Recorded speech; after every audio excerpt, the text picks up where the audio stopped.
Good afternoon, everyone. Today we have Jermaine representing Chess in Slums playing as white and Aima playing as black.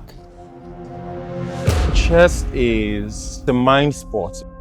She trained 120 days for this moment, and for every game she loses, she pays 50,000 naira.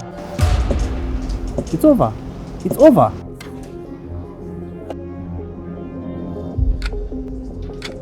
If there's any miracle going to happen here today, it's going to be a draw. At that point, I was like, yes, our opponent has no chance now. Oh my god, what just happened? I am slowly starting to think that I may not be good at this chess thing. I hate it. I hate it. God, what is this? I don't want to do this no more, man. I expected a lot of moves, but I did not expect that move. I am performing badly. Because all the things you just suggested was nonsense. But quitting is one of the hardest things for me to do in life, so if you've seen this video, it means I didn't quit. Thank you to PocketMoni for sponsoring a portion of this video.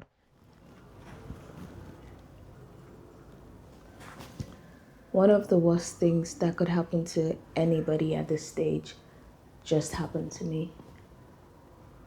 I woke up this morning and plugged my hard drive to my system to do a final copying and everything of my SD cards to prepare them for filming in less than 2 days, and my drive failed.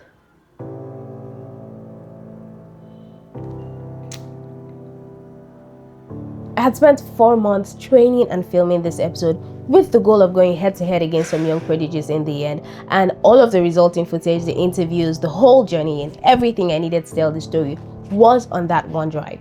So what you're about to watch is not the story I plan to tell. It's the one I had to build from whatever I could scrape off of my phone and SD cards. I am slowly starting to think that I may not be good at this chess thing. I mean, last week I had a session with my coach and he said he was disappointed in me. My name is Afam Indidi. I am a professional chess player and also a chess instructor. I'm number 25 in the country. After our first session, I assessed her knowledge of chess and she barely knows how all the pieces move. So I would guess that's as beginner as it gets. So it's not like I'm broken by what he said. It's that I actually see that I'm not good at it. I don't think I give motivation that much. It has to be something you want, right? You can't actually force chess on someone, whether playing casually or professionally. It messes with you in one way or the other. So I spent the next 70 days playing games and training. Every single day, every opportunity I got. I am out on a dinner and this is what I have decided to do. So this is currently 17 minutes past 2 a.m. and I have been playing chess for the last, don't know now, maybe 6 hours. I don't think I've had as much anxiety as I've had tonight about this whole project. Like I was literally panicking. Like something really bad had happened or was gonna happen, and it really just was because I am performing badly. And then 100 days in, I decided to touch grass by going to a real tournament. I can't take no loss. I don't even know what it costs. Today I am at the National Chess Championship and spectators are not allowed inside. So since I've been here, I've been outside just catching up and practicing on my own games and just listening to the other guys go out and argue about how they perform, what they should have done better. It's just fun to see, you know. It's making me imagine what my own game could I got the end of the day. I hate losing. I can't take no loss, yeah. I don't even know what it costs. While we were there, my coach set me up against a 9-year-old, and in what, 17 moves, I already had a losing position. So I knew that something drastic had to happen in 20 days, or I was cooked. Thank you very much, everyone, for being here. The plan is to have 2 games, and for every game I lose, I would have to make a donation to Chess and Slums. I'm opting for an open event because it just makes the stakes higher, you know. The pressure is not going to be good for me, but yeah, I mean, that's what professional players have to do when they go into these championships. I know how to end, but I'm looking forward to see the process. Oh my god. The consequences of my action just got real. My name is Tunde Onakoya and I'm Aima's next opponent.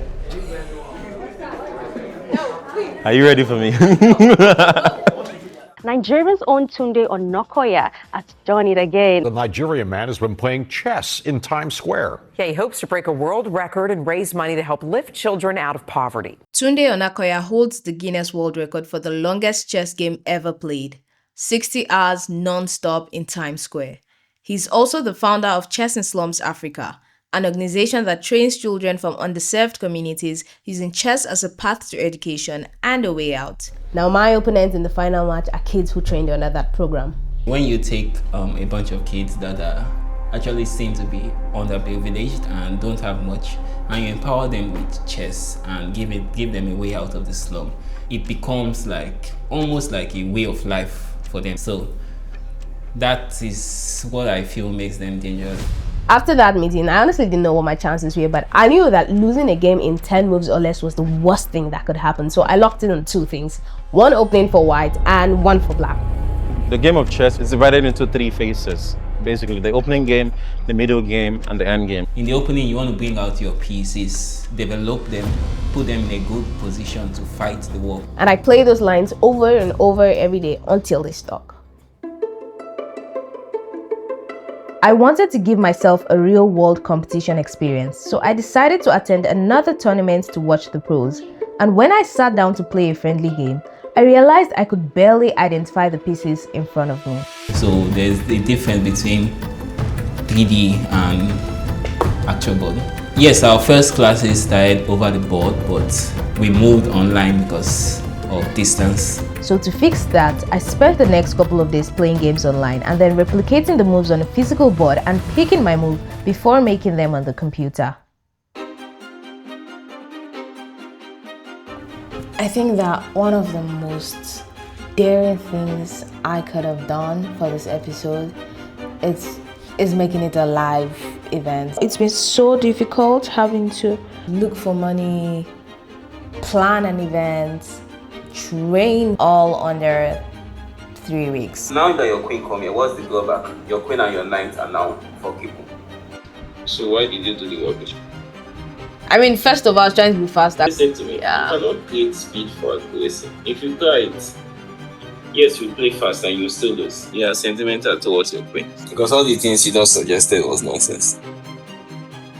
I've realized from this whole challenge that I don't like pressure. I don't work well under pressure. With less than a week left, I still had a major gap. I believe our biggest weakness right now is time management, because most of our sessions online, when she's playing opponents at a rating range, she usually like gone into time trouble. And although there's increments, she like panics sometimes. And then, of course, there's always this feel that you're not playing your best because you're under that time pressure. So this night, we're getting started on a new concept, or should I say, a feature that I have not used at all throughout my learning process thus far, and it's called Puzzle Storm. So the goal is to complete as many puzzles as you can correctly under limited time. Do you see that now? So that's what you're so proud of then? It's not like I'm so proud. The goal this night was to do 10 in 30 seconds. Did I or did I not achieve the goal for tonight? You don't say 30 seconds. You did 10 in 30 seconds, Kwa. Whatever, the time that was given. You slow. And so from now till Friday morning, I probably will be doing mostly just puzzle storms. 12 now. I did 12.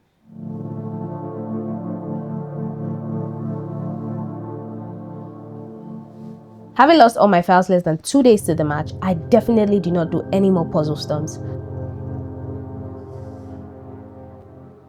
I was just miserable and wondering if there was even any point having the final match anymore.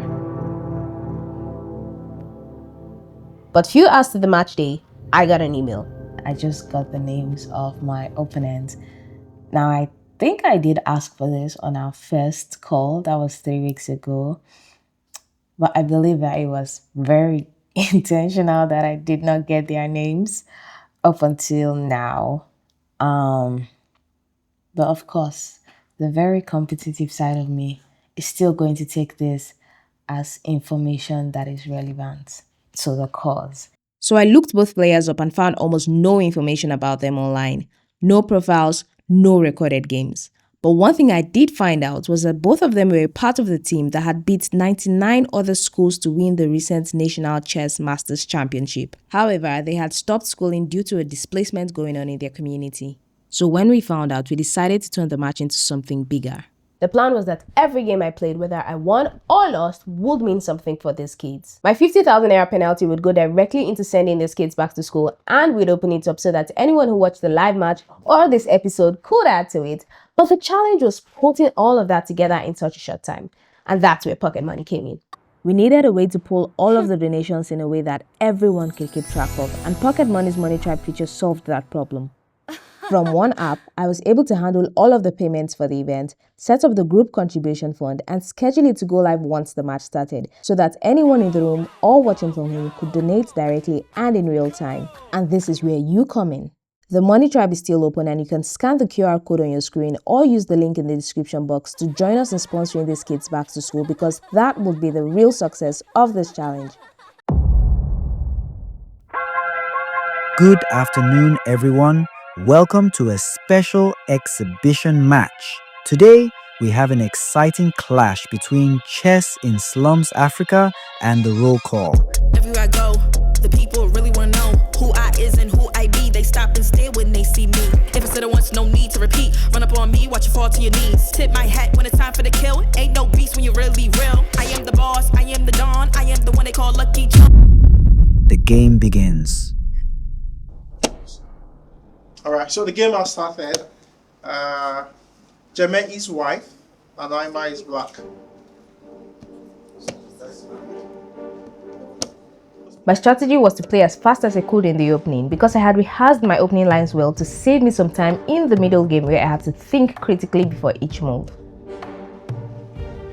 But my opponent was very good at countering my opening, so before I even finished developing my pieces, I was already in a bad position. After surviving the opening, I felt boxed in already and I didn't know what to do, so I just started making passive moves. He has this slightly worse position, and I don't think she can see it yet, because if she did, she won't be playing moves like a5, because that move does nothing and now there's a winning attack. But somehow she did not find the move, and so I was able to make it to the end game. So the end game is the hardest part of the game. And it is where, like I said, there would always be that deficit of experience if you've not practiced enough. What I like to tell my students is, when you have a clear advantage, play piece for piece until your advantage shows. But now she's making pawn moves. This could actually be a chance for Aima to strike back. And I struck back.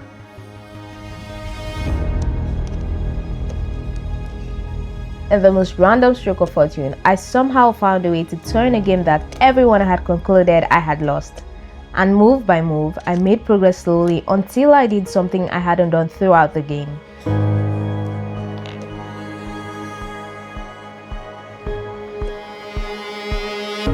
I glanced at the clock.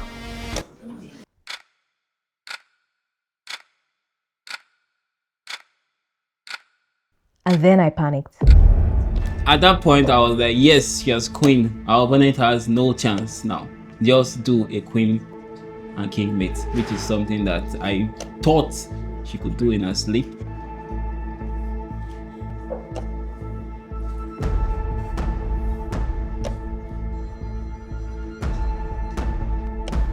There were 30 moves in that position. Only 3 were bad. And the other 27 were winning, and she chose one of those 3 moves.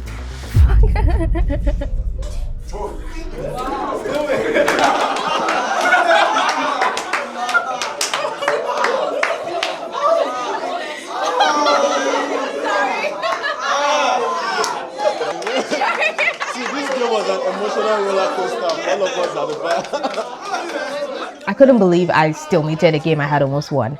Yes, at some point I was fighting for a draw, but when I had mate in 11 moves.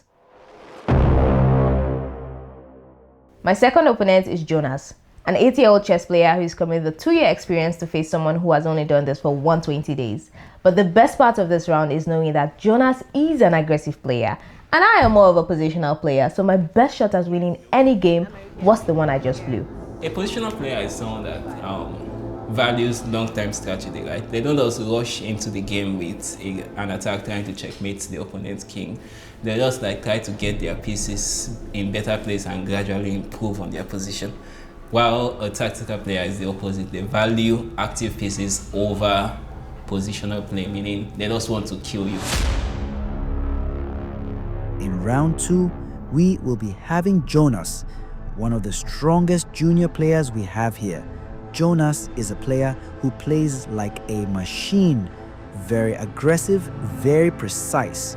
What you saw in game 1 was attacking chess without precision.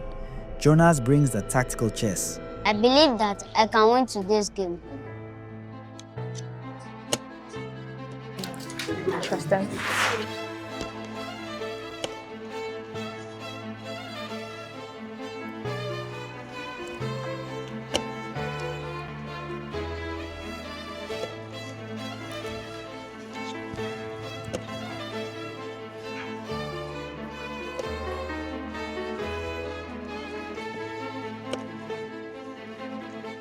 But we had barely gotten through the opening when he made a mistake. He's a tactical player and he just wanted to get out there and fight, but he made a few mistakes in the opening because he was not familiar with the Vienna. Once we were past the opening, I reckoned it to be very shameful to have had such a lead in the game and end up losing, so I started to get a little jittery even with a winning position. She missed Queen C4. That would have finished it faster. She has had issues with finishing games, as we saw in game 1, but she is still winning. Aima is looking very confident. Jonas is trying to look for a miracle in this game.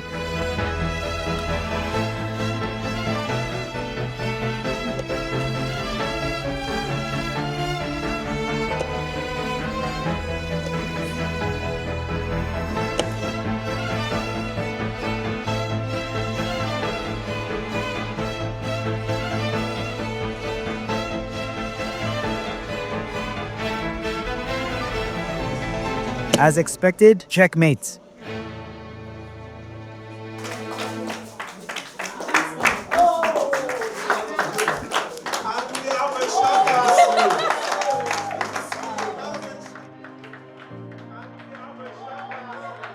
Our performance was honestly better than I expected. That's all I'll say.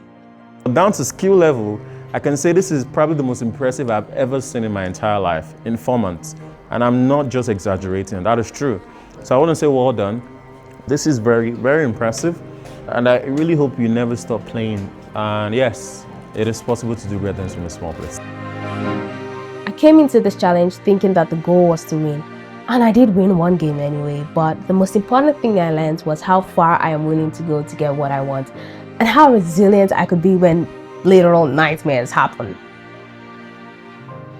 I am super grateful to Jermaine and Jonas who brought everything they had to that table, to Tunde and the entire team at Chess in Slums Africa for giving me the opportunity to step into their space, and also to PocketMoni for making the donation seamless.